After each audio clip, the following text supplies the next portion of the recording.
Today, we fly with Jake and Tim.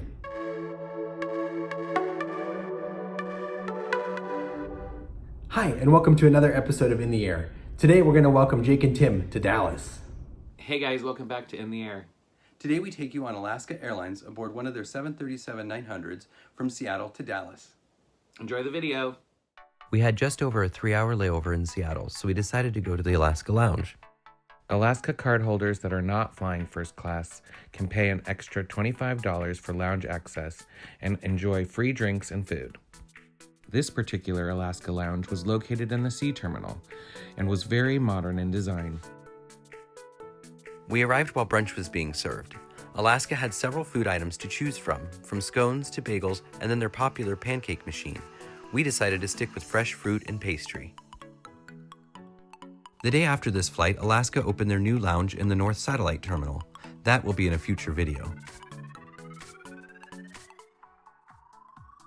I was a bit surprised how dirty some of the furniture was, but all in all, this was a great experience. It was a great way to relax in a quiet area, charge our portable devices, and do a bit of plane spotting. Recognize that plane? We just flew on it. Check it out in our previous video. And another special livery. University of Oregon, go Ducks. We flew on this aircraft earlier this year, and it has since been retired as of September 2019. Check out this Atlas Cargo 747. The Queen of the Skies. Wow, a 787. Isn't she a sight to see? All Nippon Airways has recently been awarded one of the best airlines in the world. Have you flown with them? If so, tell us all about it. We were thrilled to find out that we were on one of only 12 737-900s Alaska has in their fleet. Alaska was the launch customer of the 737-900 in 2001. Boeing only made these for 5 years before they brought out the 900ER series, with only 52 delivered.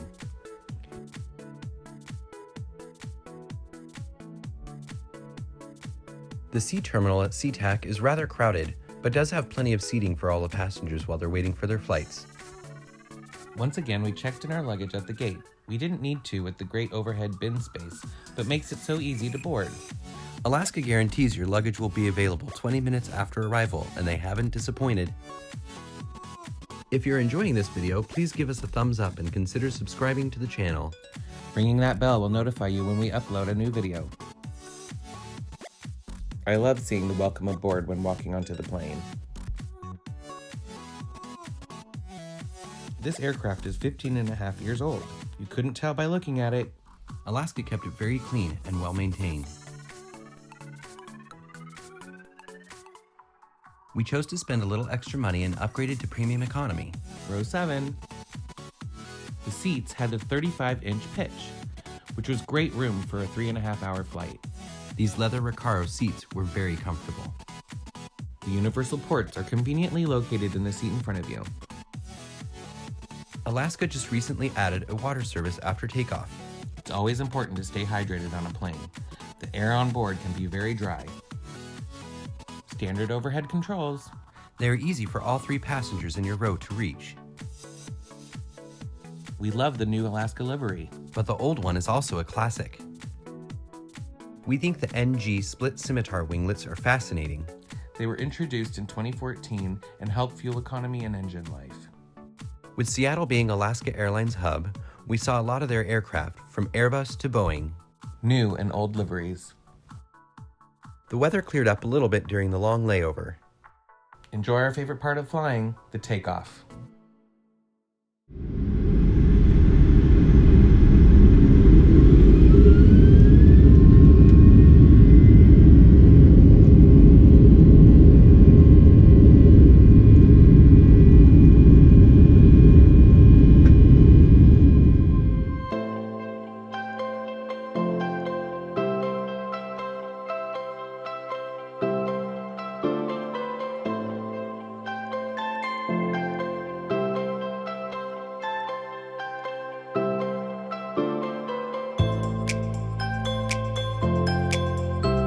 We thought this beautiful mountain was Mount Rainier.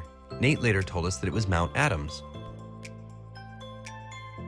We passed through the clouds while ascending to cruising altitude. Looking at the beautiful Alaska winglet with the stunning views made us once again grateful to be in the air.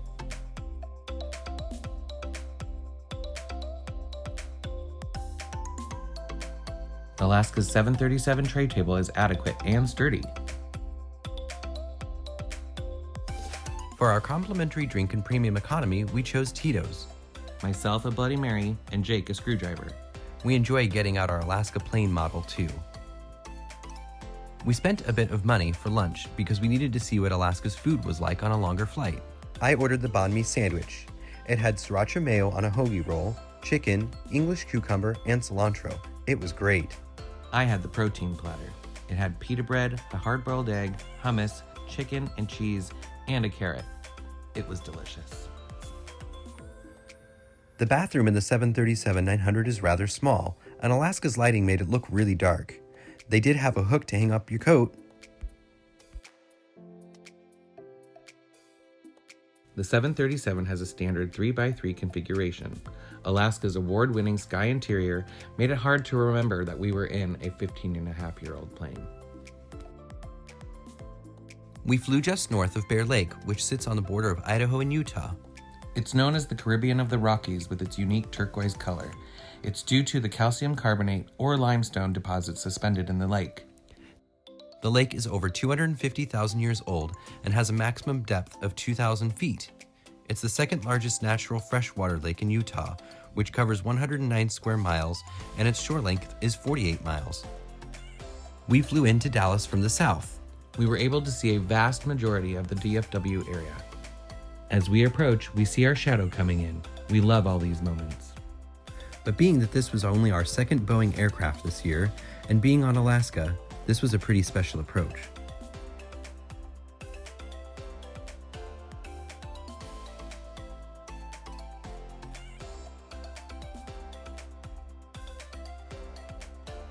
Nate and Brandy filmed us landing. We didn't know this, but this footage is amazing. We hope you find it entertaining.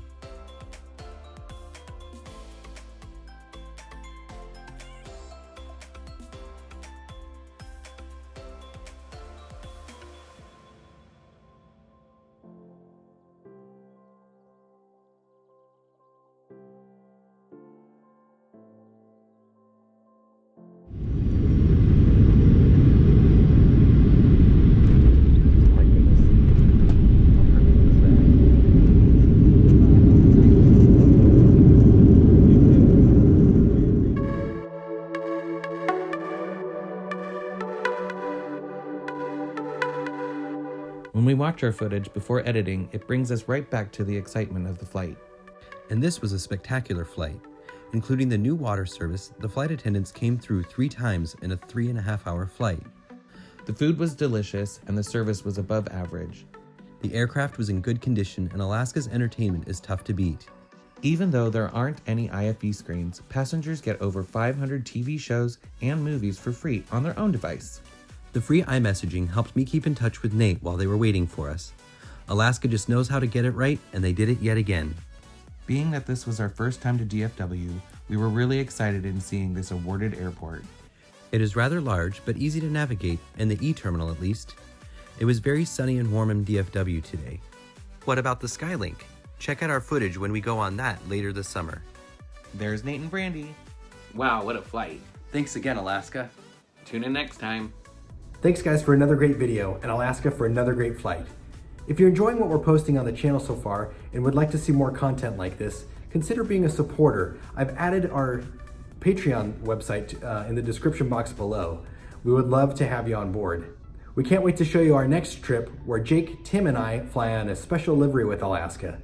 Remember, be a blessing both in the air and on the ground. We'll see you again soon in the air.